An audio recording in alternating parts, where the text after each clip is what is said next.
কথা শুনতেছেন? এই জন্য আব্দুল্লাহ ইবনে আব্বাস কোরআন শরীফ পড়তেন, মুসলমানরাও বসতো, ইহুদিরাও কোরআন শরীফে মজা পাইতো না। আমার দেশের বুদ্ধিজীবী যেগুলো রাষ্ট্রচিন্তক আর পলিসি মেকার হয়ে বসছে, ওদের কাছে কোরআন হাদিস ভালো লাগে না, লালনের সঙ্গীত আর রবীন্দ্রসঙ্গীত ভালো লাগে। তার কারণ একটাই, মৌমাছি দৌড়ায় ফুল বাগানে আর তেলাপোকা ডাস্টবিনে। মৌমাছি ফুল বাগানে আর তেলাপোকা ডাস্টবিন।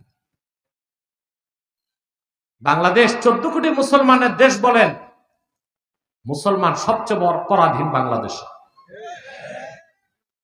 যে তা না হতো, ফেসিবাদের বিদায়ের পর বাংলাদেশে রাখাল রাহার মতো কুলাঙ্গার নাস্তিক আর গালেবের মতো ইডেন কলেজের প্রফেসর আল্লাহ তার হাবিবের শানে বেয়াদবি করার সাহস কিভাবে পেয়েছে আমরা জানতে চাই। শাস্তি চাই, ফাঁসি চাই। মুরতাদের শাস্তি কি?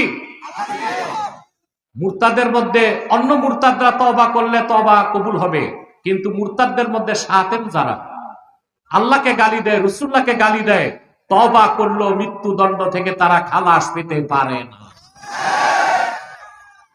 ঠিক না?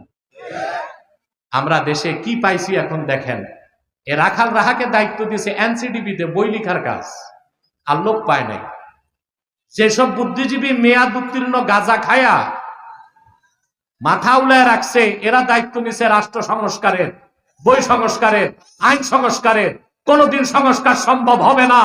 ইউনূস সাহেবকে বলবো, নাস্তিক পশ্চিমাদের পাঁচাটা গোলামদেরকে, আবর্জনাগুলোকে পরিষ্কার করে আল্লাহওয়ালা সব মানুষগুলোকে দায়িত্ব দেন, বাংলাদেশের চেহারা পাল্টে যাবে ইনশাআল্লাহ।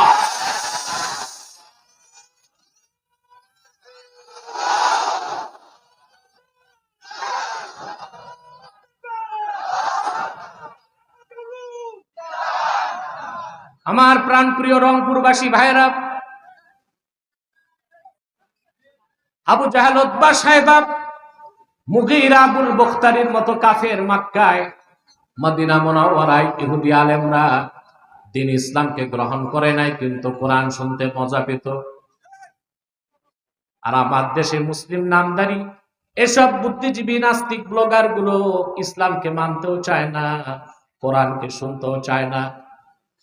নিকৃষ্ট কোনগুলো? ওই কাফের গুলো না এগুলো? কোনগুলো? এগুলো নিকৃষ্ট। আব্দুল্লাহ বিন আব্বাস